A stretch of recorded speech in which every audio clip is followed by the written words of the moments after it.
پاکستان اور انڈیا کے لوگ ربیع الاول میں میلاد مناتے ہیں، گھروں کو اور روشنیوں سے آراستہ کرتے ہیں، جبکہ سعودی عرب کے لوگ یہ نہیں کرتے۔ ہمارے ملک میں ربیع الاول کے ساتھ ہی اس بحث کا آغاز ہو جاتا ہے۔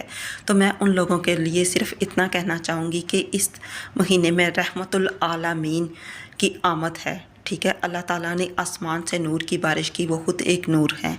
اللہ تعالیٰ نے اپنے محبوب کے لیے اس دنیا کو سجا دیا، تو ہم اپنے گھروں کو نہیں سجا سکتے؟ ہم اس نبی کی امت ہیں، ہم سے تو کرسچن بہتر ہیں کہ ان کی نبی کی آمد کے ساتھ دنیا کو پتہ چلتا ہے کہ ان کے نبی دنیا میں تشریف لائے۔ ہمارے نبی تمام نبیوں کے سردار ہیں، تو ہم اپنے آقا کی آمد کی خوشی کیوں نہ منائیں، اپنے گھروں کو کیوں نہ سجائیں؟ جو ہم محفل سجاتے ہیں اس پہ ان پر درود بھیجتے ہیں، کیونکہ اللہ اور اللہ کے فرشتے دن رات نبی کریم صلی اللہ علیہ وآلہ وسلم پر درود اور سلام بھیجتے ہیں۔ آمد مصطفیٰ ایسے منائے غیر مسلم بھی پکار اٹھے، واقعی یہ رحمت العالمین ہے، سب کے ہیں۔